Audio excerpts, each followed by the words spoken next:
events in Mexico City. Just tell us a little bit about the events you did attend, and then let's talk a little bit about how they differed from, you know, from like the Region 1 events. Well, basically, I had a cab ride from hell. I will not lie about that. I almost yeah? died probably Why is about that? 3 times. The people in Mexico City drive nuts. Oh, like Yes. I've been to Guadalajara and it's pretty crazy like there. New York? I mean, is it worse? Is Like it no worse? rules. Yeah, There's it's no basically, lines. you see a truck coming, it's like, okay, you're going to pull out. I'm just going to ride around you, you know. I'm getting you to your destination. If you get there dead or alive, I don't care. I'm just taking you there. And they don't, do they run like the fare? Because I always thought if I was a taxi driver, I would want to drive as slow as possible. Yeah, but maybe it's just do like it. more, the faster you drive, the more fares you get. I don't know. I don't know, but yeah, I was scared for my life a couple times. I mean, we almost hit this bus. I remember it was like sliding out, and he's like, and this guy was just nonchalant about it. He's like, bus? I don't care about you.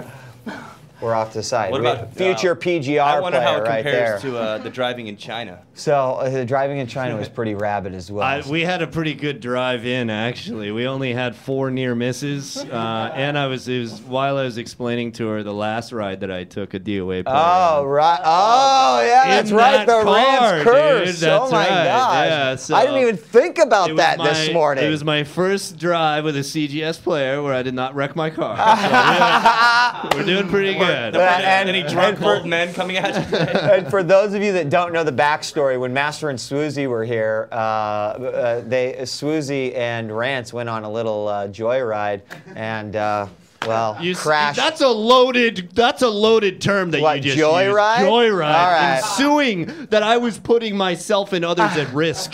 I'm a very I was safe thinking, driver. I thought you were going to say it wasn't fair for me to call joy because there was no fucking joy at all in getting your car hammered by some guy and then having to be in the shop for 8 weeks. There was joy in the ride, but not in the crash. Okay, there we go. It was joy ride, but it was definitely hell crash. So Mexico City, did you go to the combine down there and the draft? Is that, yeah? We were part of the combine. We were there to see how the other players were and make little videos and see our input on how the region is different from like our region. And then part of the draft, we were just kind of like the guys that handed out the papers.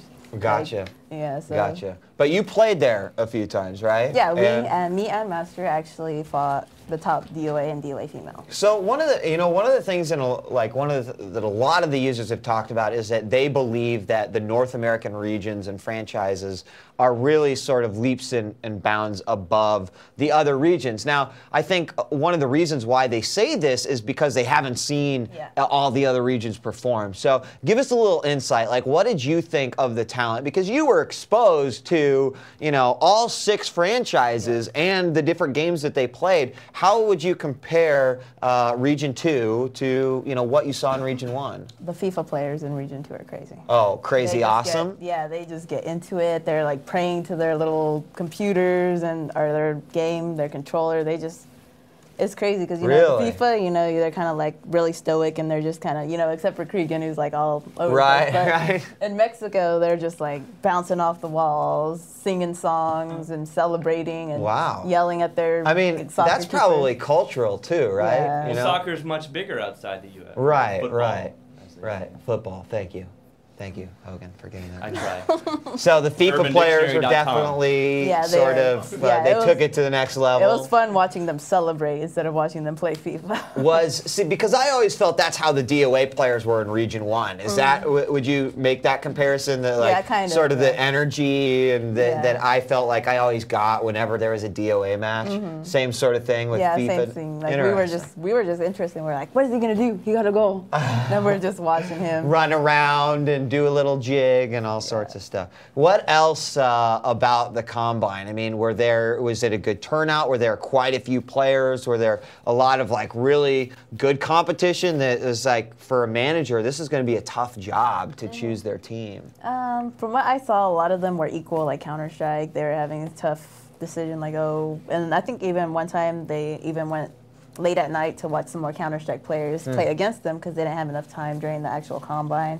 So the managers were really dedicated to seeing who got the best people. So And DOA, there's Hitomi 1 and El Divino, who are pretty dominant. Right. But there are other players that were just kind of a few steps below, but they were close to being equal. Making their way up, sort of building. So you just mentioned Hitomi 1, and you had a chance to play her, who many believe is the next up-and-coming DOA 4 star. What can you tell us about your matches versus Hitomi 1, and where you think Hitomi 1 will be in sort of the rankings of everything?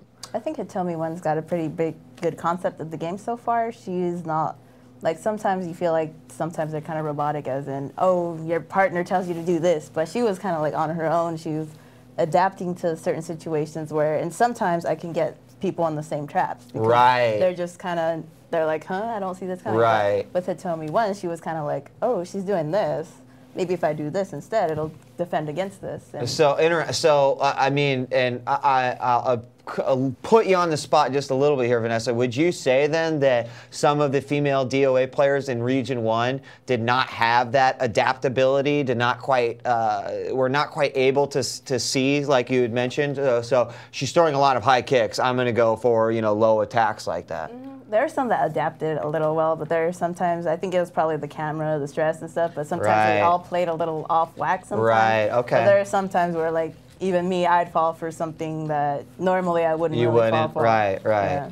Well, sort of adding on to that is that one of the things that a lot of our users, a lot of our viewers paid attention to and definitely commented on was the fact that you are one of the most focused and calm players that they've ever seen when they sit down at like a match that could make or break, whether the franchise wins or loses.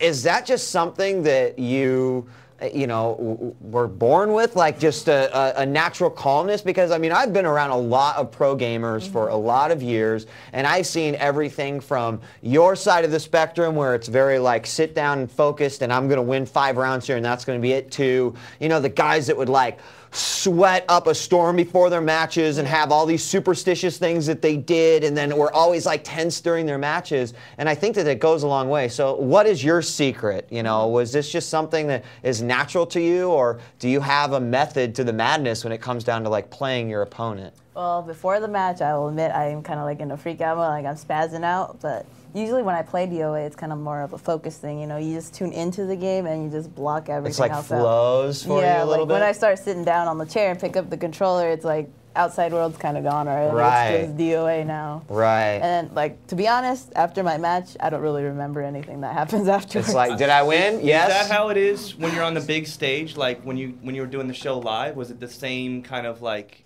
you just blocked it all out? It was kind of like that, actually. Like, a lot of times I'll watch like some of my old match videos, and I was like, oh, is that what I did? Oh, ooh, no wonder that was the bad move or the right move to do at the time. And winning has to just be like the greatest rush of adrenaline, especially when you've got the crowd behind it, the announcers, the stuff falling, lights flashing. I mean, how much does that add to like this whole surreal experience of the championship gaming series? First, it's the big sigh of relief, and you're like, yeah, I won, and you're like, oh. I did my part, I played as best as I could, and I like the results. I mean, everybody loves to win. And of course. And you watch your team, and you're like, yes, you guys do the same, go, and every little point will count. And it's just overall, everything adds to adrenaline. Every time the matches were playing, I was just full of energy. Then when we get home, we get tired. So. That's when you wind down. So, I mean,